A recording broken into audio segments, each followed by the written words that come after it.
कोई परेशान है, लेकिन सियासत इस बात को लेकर ज्यादा हो रही है कि सरकार क्यों इस पर लगाम नहीं लगा पा रही है और विपक्षी राज्य क्यों नहीं अपने हिस्से का टैक्स कम कर रहे हैं। अब तो राजस्थान के श्रीगंगानगर में भी डीजल 100 का आंकड़ा पार कर गया है। लिहाजा जरूरत राजनीति दंगल नहीं करने की है, बल्कि दाम को कम करने के लिए कुछ ठोस कदम उठाने की है।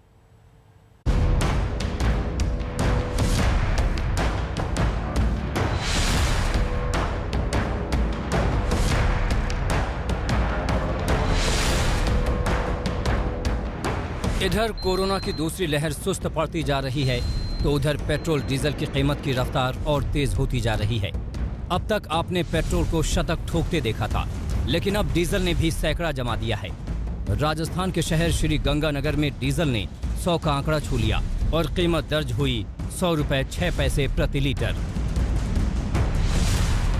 तेल के दाम में ऐसी आग लगी है कि देश का आम आदमी त्राहिमाम कर रहा है। जी हाँ, और हिंदुस्तान में हमेशा ऐसा होता है कि जब जनता परेशान होती है तो विपक्ष अचानक सक्रिय हो उठता है। राहुल गांधी ने जब सरकार पर ताबड़तोड़ ट्वीट से हमला बोला तो जवाब देने के लिए खुद पेट्रोलियम मंत्री ने मोर्चा संभाला।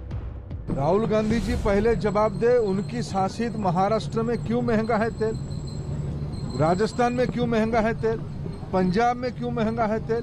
देखो, ऐसे गैर जिम्मेवार बयान राहुल गांधी ही दे सकते हैं। अब हम आपको बताते हैं कि आखिर धर्मेंद्र प्रधान राहुल गांधी से इतना नाराज क्यों हैं। जवाब राहुल के ट्वीट में छिपा है। पहला ट्वीट है, गिरती जीडीपी, बढ़ती बेरोजगारी, आसमान छूते तेल के दाम और कितने तरीकों से बीजेपी भारत को लूटेगी। दूसरा ट्वीट देखिए, महामारी, महंगाई, बेरोजगारी, जो सब देखकर भी बैठा है मौन, जन जन देश का जानता है।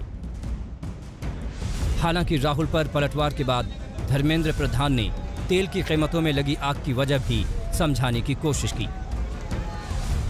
आज मैं स्वीकार करता हूं, आज की जो प्राइस आई है ये नागरिकों को, कंज्यूमर को दिक्कत दे रहा है, इसमें कोई दो राय नहीं है।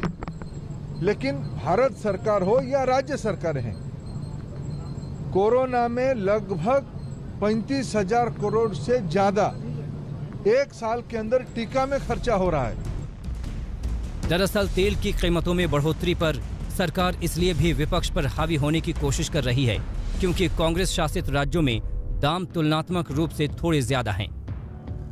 राजस्थान के श्रीगंगानगर में पेट्रोल की कीमत प्रति लीटर 107 रुपए 23 पैसे हैं।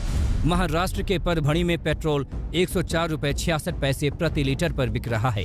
पंजाब के मोहाली में पेट्रोल 98 रुपए 29 पैसे प्रति लीटर है। छत्तीसगढ़ के बीजापुर में 1 लीटर पेट्रोल 99 रुपए 15 पैसे के दर पर बिक रहा है। इन्हीं आंकड़ों को आधार बनाकर धर्मेंद्र प्रधान ने राहुल पर धावा बोल दिया। हालांकि सवाल बीजेपी शासित राज्यों पर भी है और वो अपने हिस्से का वैट कम करके कीमत कम क्यों नहीं करते। मोदी सरकार ने पिछले 7 सालों में डीजल पेट्रोल के नाम पे लोगों को लूटा है और लूट कोविड के नाम पे कि हमने कोविड पे खर्च कर दिया, हमें लगता है ये ठीक नहीं। धर्मेंद्र प्रधान जी अगर ये कहते हैं तो हम कहते हैं कि व्हाइट पेपर लाएं। 7 साल में डीजल, पेट्रोल और ईंधन में कितना उन्होंने टैक्स जमा किया और कितना कोविड में खर्च किया। अगर पूरा पैसा कोविड में खर्च किया है तो उसका एक व्हाइट पेपर लाएं। आदरणीय प्रधानमंत्री जी, तो कोरोना के नाम पर आप पेट्रोल और डीजल के दाम को 100, सरसों तेल के दाम को 200 पार कर देंगे और ये दलील देंगे ये किसी के गले के नीचे नहीं उतरेगी, क्योंकि अर्थव्यवस्था चरमरा गई है और सरकार की कोई न प्लानिंग है। सरकार का ठोस अगर प्लानिंग होता तो ये हालत नहीं होती। तेल की आसमान छूती कीमतों पर भले ही सियासत हावी हो गई है, लेकिन जनता को इससे भला क्या मतलब। सरकार भी ये कहकर नहीं किनारा कर सकती कि विपक्षी राज्य क्यों नहीं वैट कम कर रहे हैं। आखिर आम आदमी के प्रति जवाबदेही तो उनकी ज्यादा बनती है। आज तक ब्यूरो। भारत में पिछले 2 महीने में औसतन